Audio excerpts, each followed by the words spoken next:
Hey guys, Robman here. I figured I would do a brief review of the Shikishima in World of Warships. I recently acquired this as my first steel ship, and when I went to do research on which one I wanted to get, I noticed there were not a lot of recent videos. Most of them were done prior to the Commander rework or right after it, so I figured I would do an up-to-date review on this. Um, for the new year, especially because I know a lot of people are getting a lot of steel out of the Christmas boxes if you have all of the premiums in the lineup, which I do. Long story short, the ship is essentially a Yamato with larger guns, and it only has 6 of them. With the Commander rework, there is essentially little to no difference in terms of the AA performance. A carrier is still going to strike you, a carrier is still going to kill you. Um, there's really no in between on that. The AA is better. I would not call it good. Um, and given the relatively small number of guns and their placement, I generally don't find it's worth it anymore to run a secondary build on this ship. I build it straight for the guns because it does have a better accuracy rating than Yamato.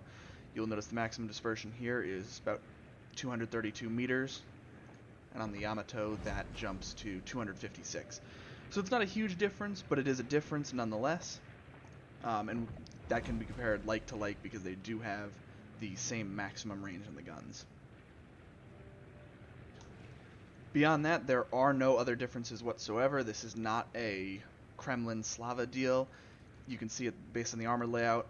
It's identical, 32mm bow and stern, 32mm upper hull armor, 410 on the sides.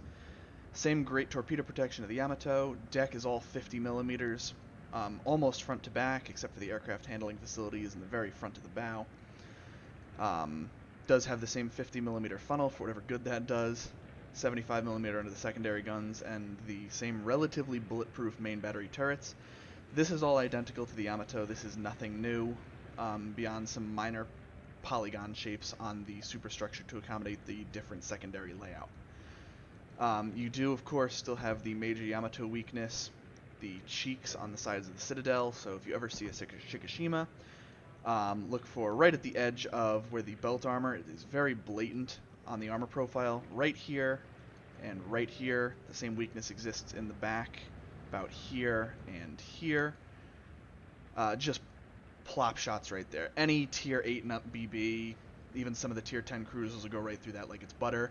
And you will deal either full pens or citadels if you hit it just right.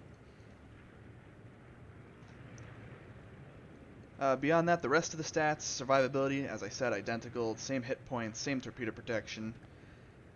You have the same airstrike as the Yamato, standard, depth charge airstrike, 2 of them. A defenses, as I said, better than Yamato for what that's worth, but nothing to talk about.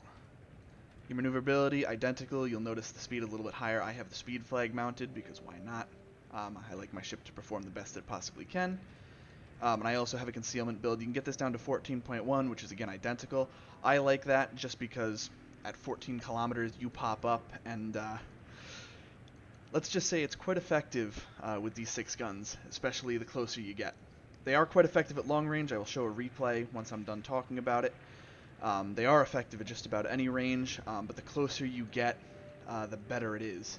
I don't recommend closing within 12 kilometers though, just because this ship does have quite a large turning circle at 900 meters and a terrible rudder shift time of 18.7. You'll see. That's slightly better than Yamato, but the turning circle radius, not so much.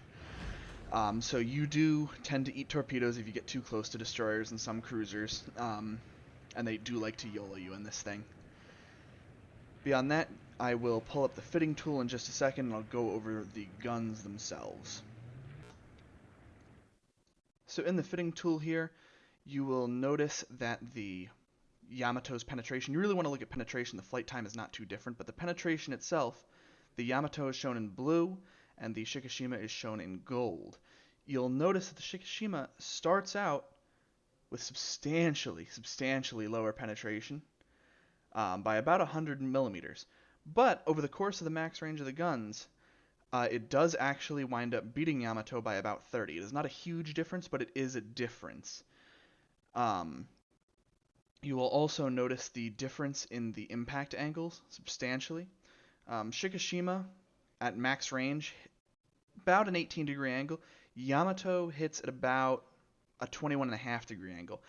So Shikishima is ever so slightly more effective against armored targets at long range just because it hits a slightly more even approach angle. Beyond that, flight time is fairly similar.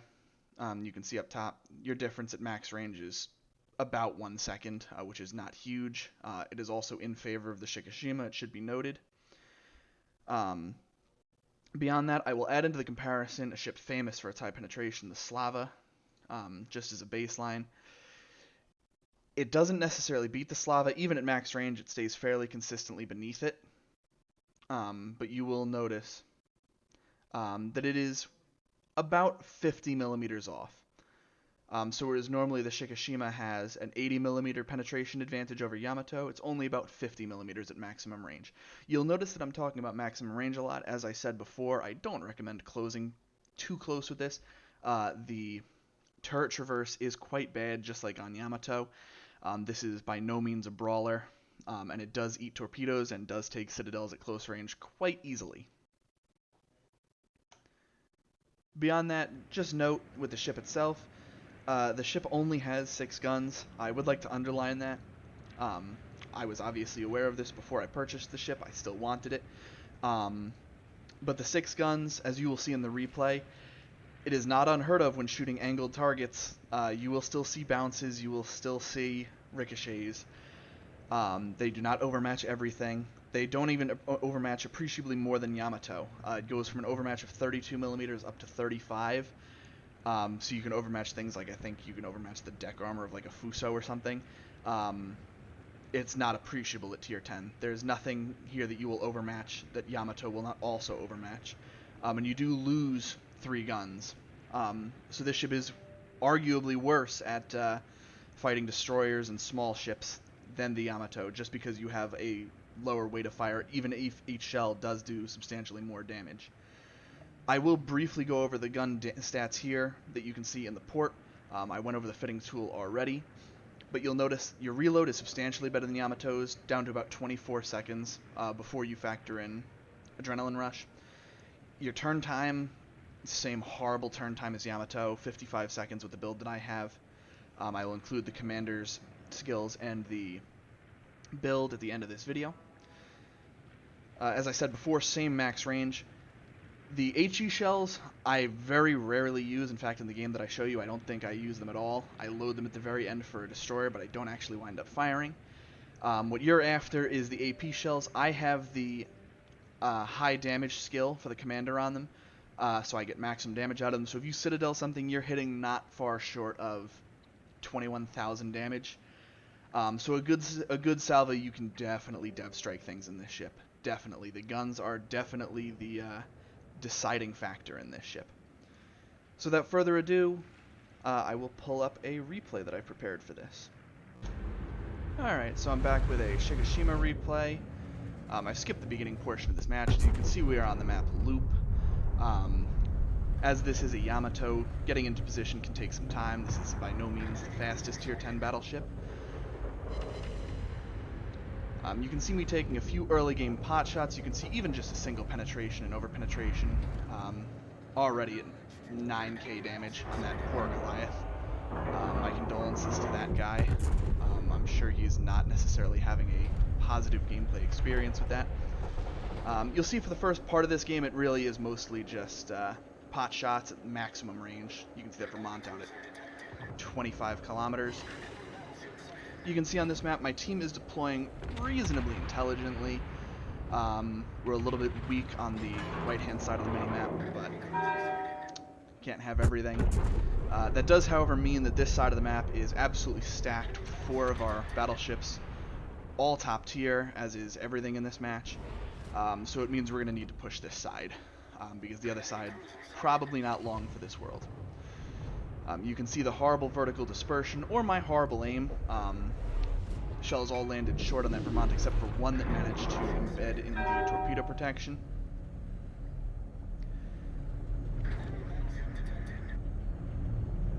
We can see we've already managed to lose one of our cruisers here.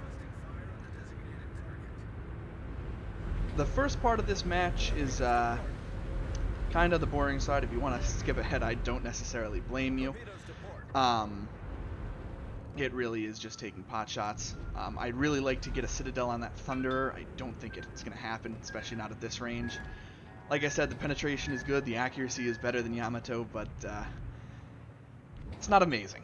Definitely not amazing, and definitely nothing like a Slava or something like that. If you're looking for a battleship to sit in the back and just plink away with and just blast away, you can do it in this. Slava is definitely the better bet, though.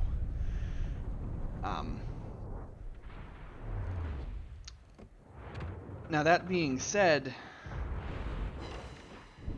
even one pen still hits quite hard. You can see I do wind up saturating that ship later in this replay, but even before he saturated, almost 7k on a single penetration. So it doesn't take much to get good hits in this ship. And that looks like a beautiful broadside shot on a side-on Vermont. Is there any luck here? Yeah, that'll do. That'll do. 13k and only half the shells hit. Yeah, that'll happen with this ship. Just to cover up some of the lull in the action here. The reason I'm making this video, when I went to do my research to purchase this ship, like I said, a lot of the other games were either around the time the Commander's rework came out, which was several months, maybe a year ago at this point, and were either out of date or they didn't really give me a good feel for the ship. This ship really was not what I got from the reviews. If you've ever played World of Tanks, this ship is very much like going from an E100 to a Jagdpanzer E100. You go from kind of being able to move forward, kind of being able to deal with DDs, you know, kind of being able to deal with the smaller things, to not really being able to. Having 6 guns just means with only overpens, even though each overpen does about 2,000 damage, like 2,100. For those of you that don't know, an overpen does 1/10 of a Citadel. Even with that amount of damage per overpen, it's not very good. And you can see there, the overmatch mechanics not working in my favor. A reasonably well-angled Vermont bounces 5 shells, all 5 ricochets. There's a reason that I don't have the audio from the game because I was losing my mind at the time. Not necessarily the best shot that I could have taken, but the Vermont is not famous for having amazing armor. But this ship really does not like fighting destroyers, just because you have the same, almost the same maneuverability as the Yamato. Like I said, in the port you have ever so slightly better rudder shift. You still don't dodge particularly well. This is not something that you're going to be doing K turns in or anything like that. This is very much a battleship, very much indicative of what you'd expect. Another decent salve in the Vermont, 10k with only 2 penetrations, but you'll notice I'm still getting a lot of ricochets and a lot of just absorbed by the torpedo belt and things like that. That's par for the course, especially with these Yamato guns. You will notice the velocity is by no means amazing. You are still very much firing moon shells every once in a while. And even with the improved approach angles, going through a Kremlin Citadel, it's not necessarily likely at this range, even with the better pen. Now this Goliath, ideally, even bow on, you should be able to punish him. So provided I aimed it right, and I think I did, that should be a decent salvo. And only 1 penetration. Don't know where the ricochet came from. I assume I hit the angled belt. You'll see I make a bit of a misplay coming up here. You'll notice there's a spotted Thunderer over to the left-hand side, and I fire right into the island because I'm not paying attention to where I am. And you can see a flat side on Thunderer. I probably would have killed him and probably would have saved the Schlieffen here if I had noticed that. So my condolences to that feller. That said, he is horribly out of position there. I'm not sure. I would have prolonged his life, but I'm not sure I would have saved him. Um, that is not necessarily a place that I would want to be.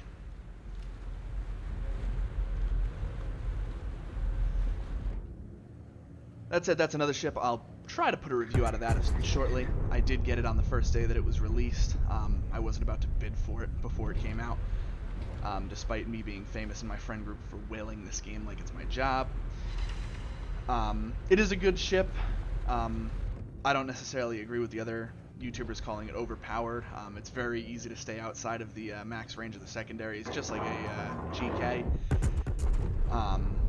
And the 25mm armor plate on that ship is just, well, every Tier 10 battleship overmatches you, and everything penetrates your armor and just burns you down if it's a cruiser. So with a low hit point pool, it's definitely on the squishier end. And I'm definitely not a fan of the 50-knot torpedoes. I don't think I've ever had a chance to use those yet. Here I take another pot shot at the Goliath. We'll see, hopefully we can drag him out. And at 1300 hit points, I do manage to pick up the kill there. Finally, I manage a Citadel on that, for what good it does on 1300 health. Wasn't exactly useful to me, but I'll take it. Why not? I would love to shoot that broadside Moskva, but unfortunately, using island cover quite well. Fortunately, it appears my Montana is going to try and YOLO him down. Now would be the time to do it. That Moskva is very much on his own. You'll see even the backside of a Kremlin here. Pretty solid salvo, another 10k to his backside, going right through the deck armor. Disappointing not to get a Citadel, but given the range, I can't fault that too much. You can see me looking for a shot. It's not going to happen. He's very firmly behind that island. He doesn't come out for essentially the next 5 minutes until that Montana YOLOs him down.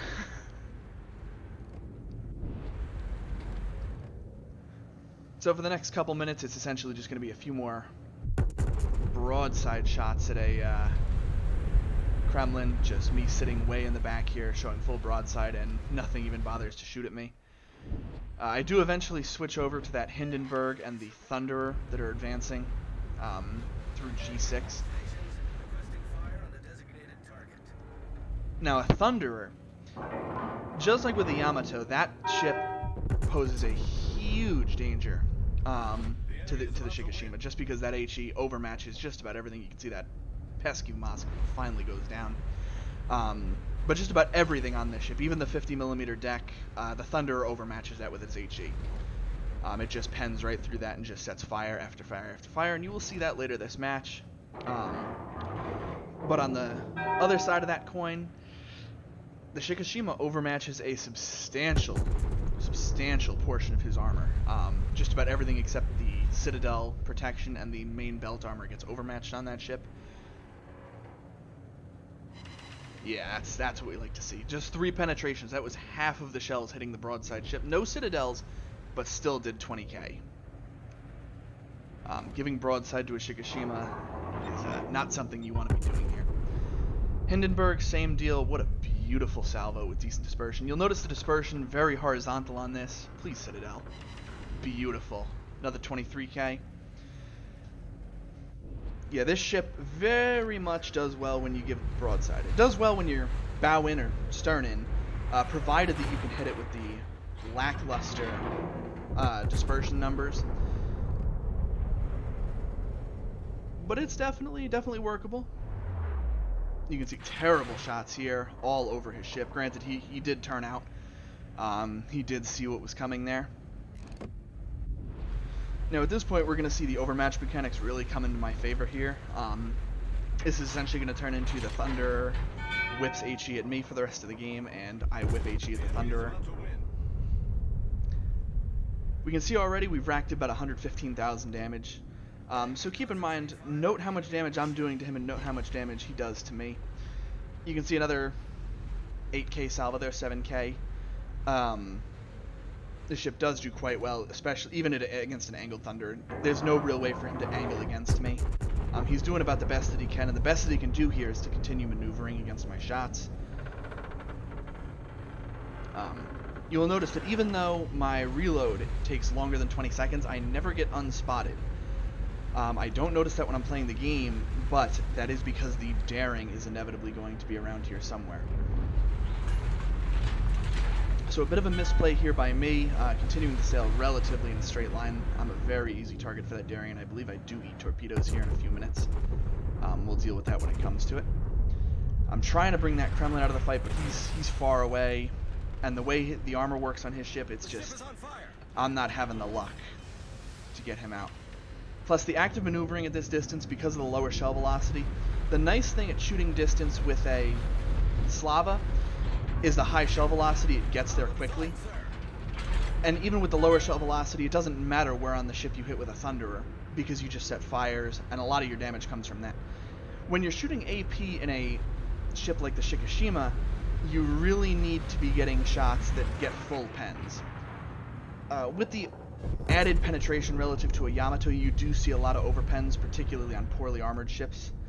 This is not a ship that you want to be fighting Smolensk and things like that. It's very hard to get a Citadel unless you can arm the shell inside the Citadel. And he essentially has to angle at you to do that. Broadside, you'll just go right through him. Hindenburg contesting the middle cap goes down. Now you notice this is right now looking very much like a loss. This is looking like they are on 915 points, and we need to get a kill to get them off because they also hold 2 caps. The ship is on fire. So while I would like, ideally, to just go silent here and just stop taking shots from the Thunder, because I'm negatively trading here, I have no choice but to continue firing. There are those daring torpedoes we were worried about.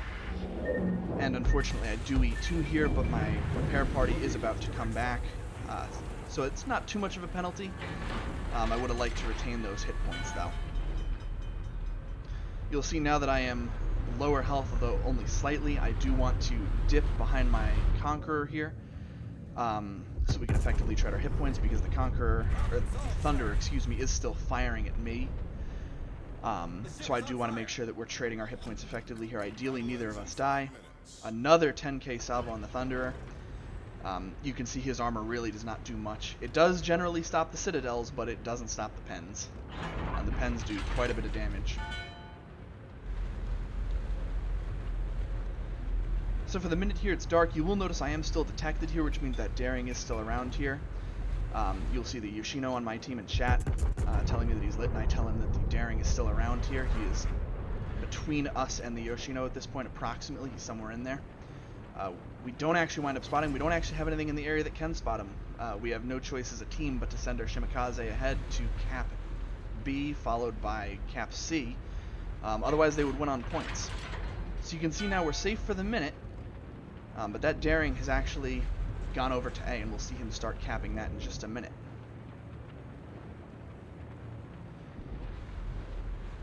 So with that said, even with all 3 caps, while they're not currently gaining points, what that means is that if they're able to kill only 2 of our ships, so if me and the Conqueror were to die here, they could still conceivably win. So the name of the game here is to keep them spotted and try to conserve hit points here and try to balance it out. You can see how my hit points and the hit points of the Conqueror are going down roughly equally. The idea is to try and bait their Thunderer, the Thunderer to continue shooting at me, and the Kremlin to continue shooting at the Conqueror.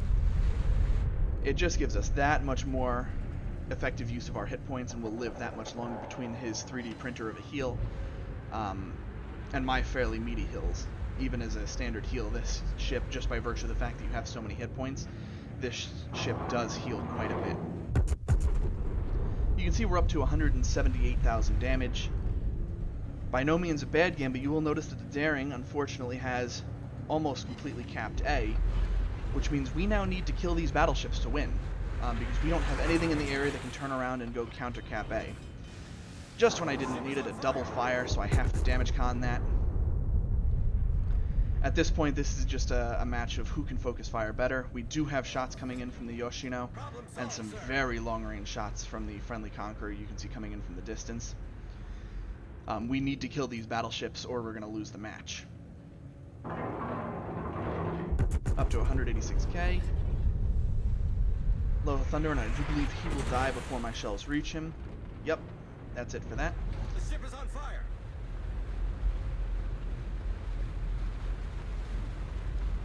And the Kremlin, on 6K. He's going to eat another HE salvo here. No damage, but Conqueror Shell is incoming, and yeah, those hurt. So that's it for the Kremlin. In the interest of not waiting out this replay, we will see in just a minute here. I'll skip ahead. I do wind up putting out this fire, and we can see the enemy daring is trying to capture B, and none of our ships are close enough to do it. But we are actually far enough ahead now with the death of the 2 battleships, where even if he captures B, their team cannot catch up to us on points. You can see even with 2 caps, they will be short by only a few points. So I'll skip ahead to the end of the match so we don't have to sit here and watch this now that I've prepared that fire. And we can see here with only 7 seconds left on the clock, we do tick out on time, but you'll notice we still hold a slim point lead of about 15 at the very end there, 15 or 16 points. So once we're back in the port, we can see at the end of the game, the damage numbers didn't really change too much. The end of the game was just chasing down that destroyer.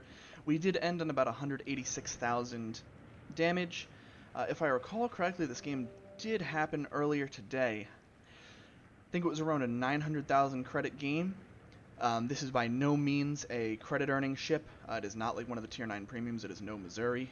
But it does the job, and you certainly don't lose credits if you play it well. Going over my build, I will start with the exterior. The ship comes with a camouflage when you buy it for steel, so obviously you should run it with that. In terms of signals, the only signal that I use here, I use the speed trial just because the ship is quite slow for a Tier 10 battleship. And I do run all of the economic flags whenever I can. This goes for all of my Tier 9 and 10 ships. There's very little reason not to. Just because I happen to have so many. Your mileage might vary. In terms of equipment, main armaments mod 1, you may change that out for magazine mod 1. I don't find that my main guns get knocked out very often, but given that I only have 6 guns, if one did, you're losing a lot of firepower with it. Damage control systems mod 1, once again, I don't see my engine room getting knocked out or my steering gear getting knocked out. It generally only happens if you eat a torpedo, so as long as you're relatively careful, I find this to be the better value. I take aiming systems for obvious reasons. I want that better shell dispersion, 7%. Damage control systems mod 2, same deal as the second slot. Fires and flooding, because this is a battleship, do hurt it quite badly. Propulsion, I don't find to be worth it just because the ship does have one of the lower top speeds. And I choose not to take steering gears just because it already has a better steering time than Yamato, and I don't find it needs it. I find it goes from sluggish to slightly less sluggish. It doesn't really do much for me. As I said earlier in the video, I run Concealment Expert just because this thing popping up at 14 kilometers, you're just the right distance to give people a good scare. And then here, main battery mod 3, just to get the reload down. Just because with the 6 guns, you need all the DPM that you can get. And even though it hurts the traverse speed, it really makes the ship playable. You saw in the game that I showed you, 26.6 kilometers, it's plenty. Any further than that, I wouldn't be confident in hitting shots, especially with a low shell velocity. And you can see, especially even at those long ranges, the shells still, they just don't have the performance needed to reliably do damage with only 6 guns. So I don't recommend running this, and as I said, the secondary, I don't consider it worth it. I know back in the day this was quite the secondary ship. I don't really see it playing that way anymore. If you did need the extra range, you could run spotting aircraft. I choose to run that over fighter, just because even with the better AA, like I said, a carrier is going to strike you. If a carrier wants to kill you, it'll kill you. There's no in between there. In terms of commander, if you have him, I strongly recommend running Yamamoto, just for the extra benefits. My build here, I run starting off Emergency Repair Specialist just to get the reload time of the heal and the repair down, specifically the damage control party, just so you mitigate the amount of time that you spend burning and flooding. Grease the gears. This is a big benefit with Yamamoto. You get the benefit there just so you can swing those turrets around a little faster. I run super heavy AP shells for maximum damage. As I said, I very rarely fire HE in this ship. I don't find it worth it. Adrenaline Rush. for obvious reasons. Emergency repair expert, just for the extra heal. Concealment expert, and fire prevention, just to mitigate the number of fires that can burn on the ship at any one time. And I run this about as tanky as you can possibly get. And I find that as long as you keep the ship bow in, this is very strong. Anything except a Yamato or a Shikishima, or any of the other overmatching ships, which I do believe they are adding in the Incomparable shortly here. I'm not sure when that'll be out, but I don't anticipate it taking a long period. The ship is quite tanky at this angle. This is still not bad. This is very likely to result in death. Getting that third turret on target, I don't recommend it. Unless you are confident that you're not going to get shot at by battleship caliber weapons, or nobody's aiming at you and you're using that concealment. With that said, this has been my review of the Japanese Tier 10 reward battleship, the Shikishima. Robman out. Have a good day, fellas.